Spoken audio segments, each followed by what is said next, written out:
The White Bride and the Black One by the brothers Grimm.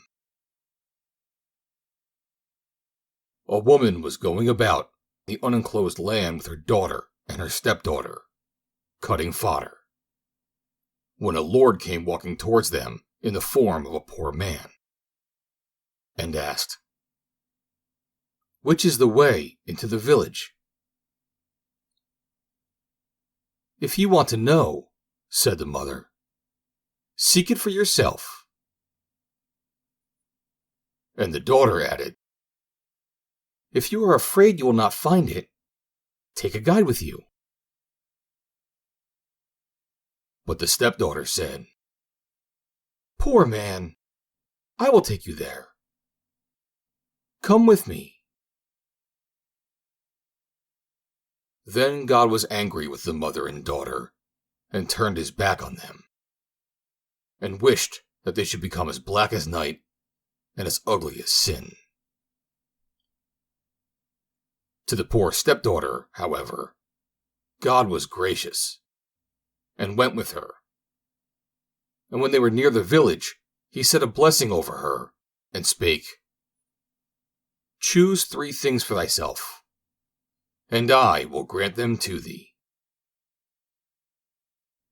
Then said the maiden, "I should like to be as beautiful and fair as the sun." And instantly she was white and fair as day. "Then I should like to have a purse of money which would never grow empty." That the Lord gave her also. But he said, "Do not forget what is best of all." Said she, "For my 3rd wish, I desire, after my death, to inhabit the eternal kingdom of heaven." That also was granted unto her. And then the Lord left her.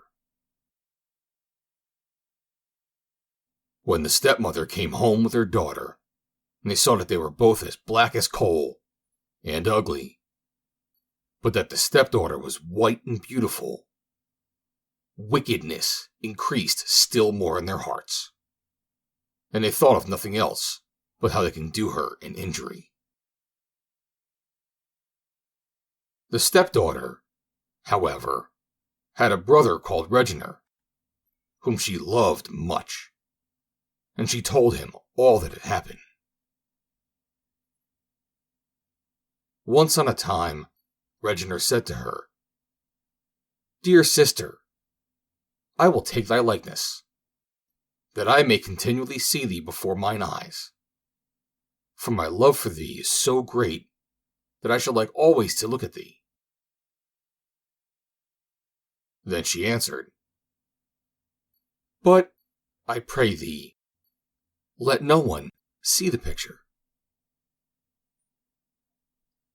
So he painted his sister, and hung up the picture in his room. He, however, dwelt in the king's palace, for he was his coachman. Every day he went and stood before the picture, and thanked God for the happiness of having such a dear sister.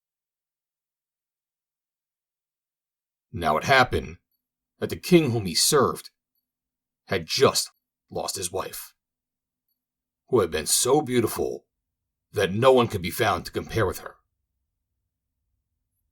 And on this account, the king was in deep grief. The attendants about the court, however, remarked that the coachman stood daily before this beautiful picture, and they were jealous of him. So they informed the king. Then the latter ordered the picture to be brought to him. And when he saw that it was like his lost wife in every respect, except that it was still more beautiful, he fell mortally in love with it. He caused the coachman to be brought before him, and asked whom the portrait represented. The coachman said it was his sister.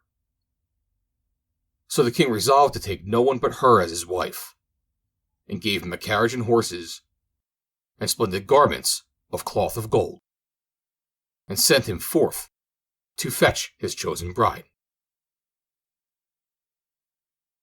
When Reginer came on this errand, his sister was glad. But the Black Maiden was jealous of her good fortune, and grew angry above all measure, and said to her mother, "Of what use are your arts to us now, when you cannot procure such a piece of luck for me?" "Be quiet," said the old woman. "I will soon divert it to you." And by her arts of witchcraft, she so troubled the eyes of the coachman that he was half blind. And she stopped the ears of the White Maiden, so that she was half deaf. Then they got into the carriage. First the bride in her noble royal apparel, then the stepmother with her daughter, and Reginer sat on the box to drive. When they had been on the way for some time, the coachman cried, "Cover thee well, my sister dear, that the rain may not wet thee, that the wind may not load thee with dust, that thou mayest be fair and beautiful when thou appearest before the king." The bride asked, "What is my dear brother saying?" "Ah," said the old woman, "he says that you ought to take off your golden dress and give it to your sister." Then she took it off and put it on the Black Maiden, who gave her in exchange for it a shabby gray gown.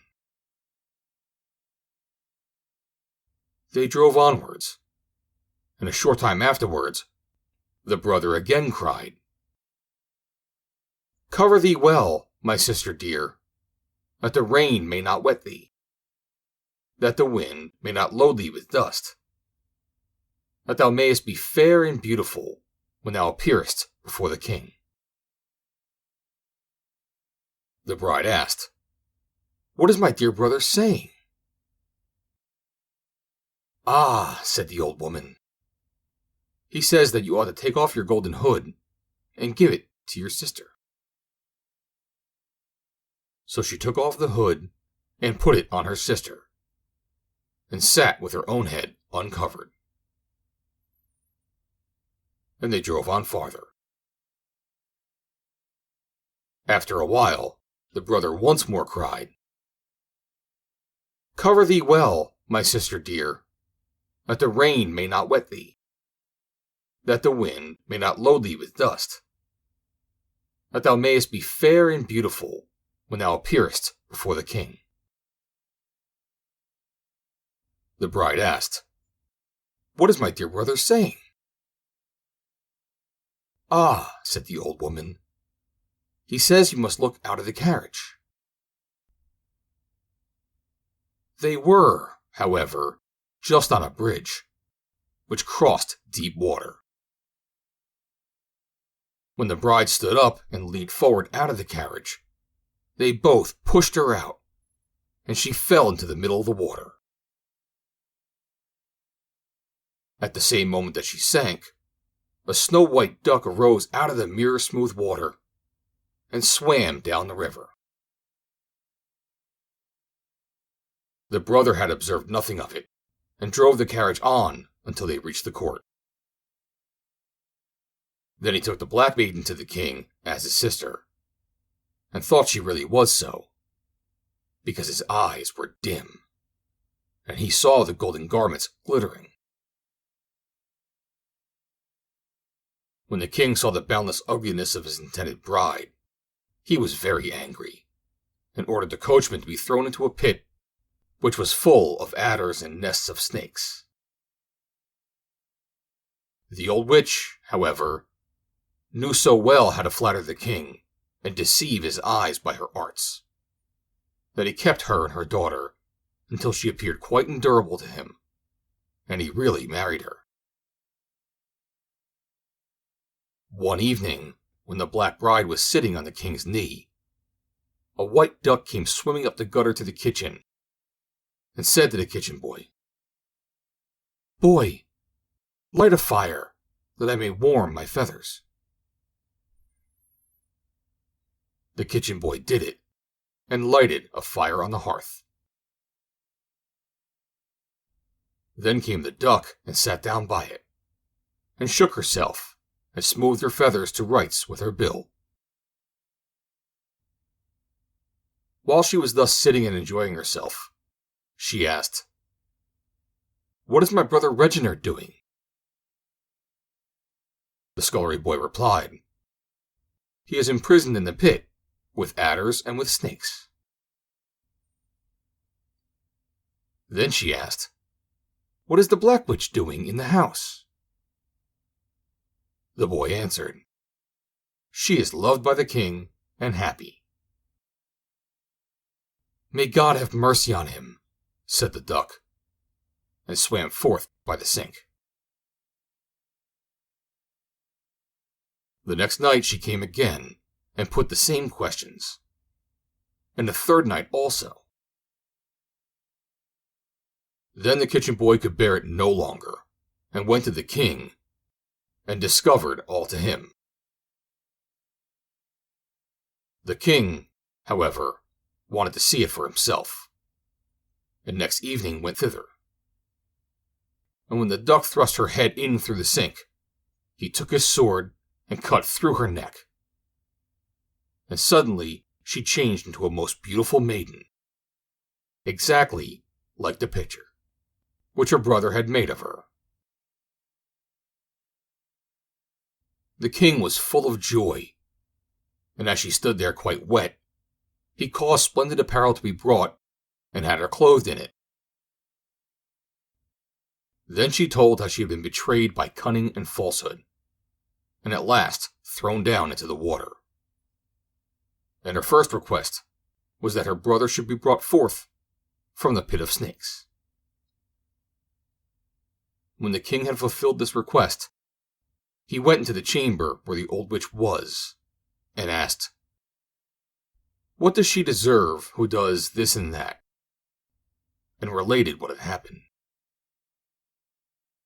Then she was so blinded that she was aware of nothing, and said, "She deserves to be stripped naked and put into a barrel with nails, and that a horse should be harnessed to the barrel, and the horse sent all over the world. All of which was done to her and to her black daughter." But the king married the white and beautiful bride, and rewarded her faithful brother, and made him a rich and distinguished man. The end. Read by Joe DeNoia, Somerset, New Jersey. June 21st, 2020.